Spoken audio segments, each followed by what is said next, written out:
but because I was the primary contact with the county, I, I think this will be my swan song as far as campaign sign recycling with the county, but it would not have been fair to just dump her into this without the historical knowledge and having made these contacts.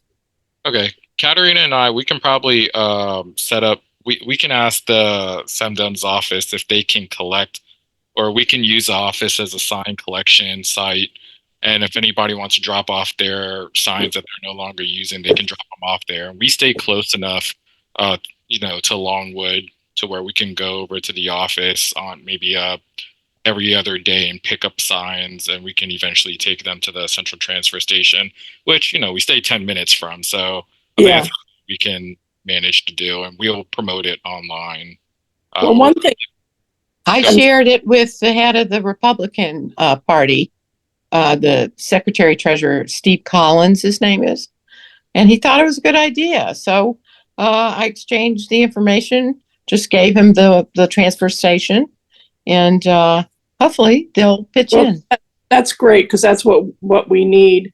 One thing that happened after the primary that I will warn you of, David and Katerina, is that we had a few, shall we say, overzealous SemDems collecting signs from races that were not over. Oh, so actually it was one, Katrina Shaddix. Yeah, Katrina. well, she took Jason Broder's signs. Yes. And then so you have to make sure this person is not going to want to save their signs and perhaps use them in a couple of years. They have to be willing to let them be trashed. Okay. Yeah, and I would put that in whatever information you put out, because somebody else was picking up Rachel Plakin's signs, and Rachel was clearly still in the race in 2022.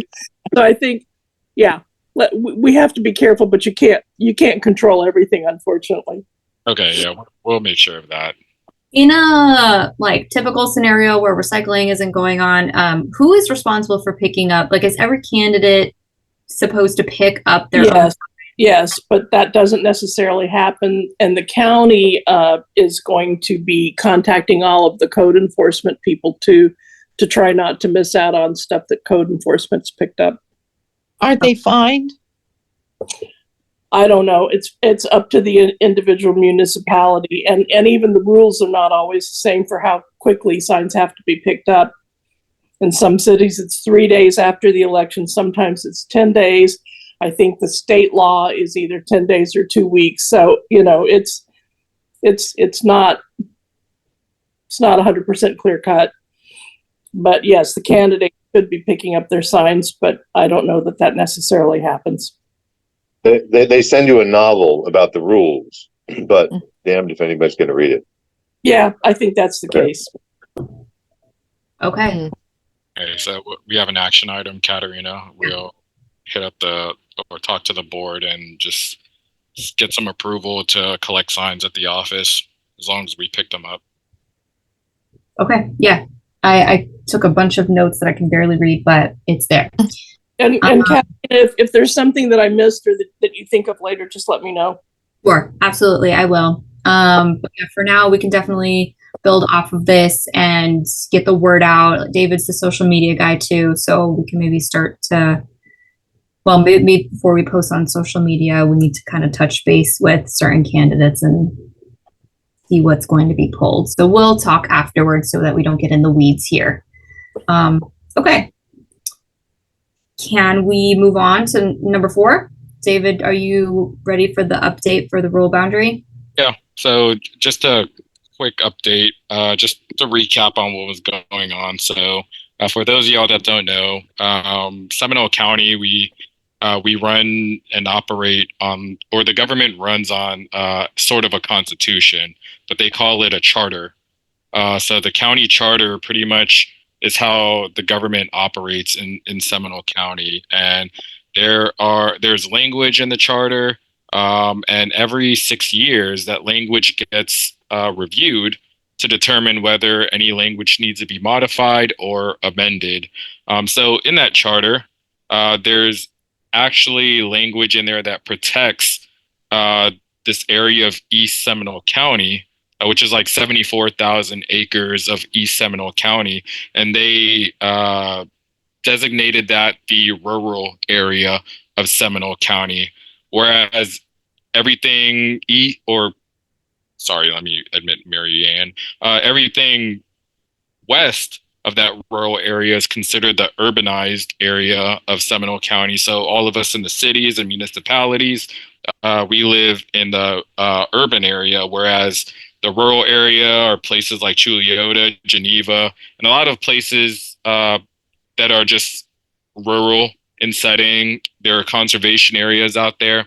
But there was language in the charter that was changed in 2004 that officially listed that area as a rural area and it's protected land. So typically, developers can't come and start buying up land in that area and building over our natural lands, building over the lands of the rural citizens that stay out there.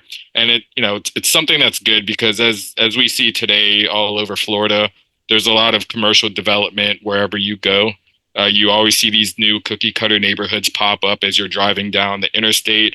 I mean, look at the Villages. The Villages was nothing decades ago. Now it's almost a little mega city of retired people.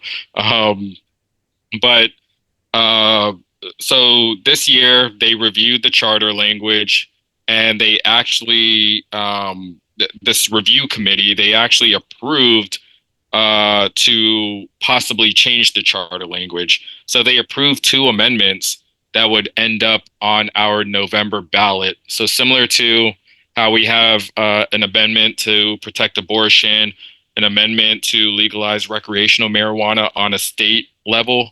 At the county level, we have these county charter amendments that actually pertain specifically to conservation of our natural lands in Seminole County.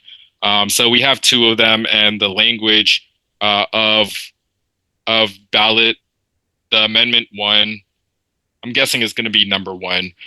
When you look at your November ballot, when you're voting for president, you'll see this on your ballot if you live in Seminole County, and if you're a registered voter in Seminole County.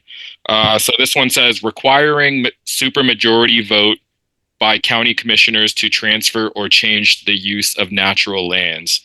So throughout Seminole County, there are certain areas that are considered natural lands, and those natural lands, they have certain levels of protection that requires we have 5 county commissioners, and it requires 3 of the 5 county commissioners to determine whether they want to sell that land to commercial developers or change the use of those natural lands and change it into something else, rezone it so that it could be sold to commercial developers or someone else that's looking to make money off of it.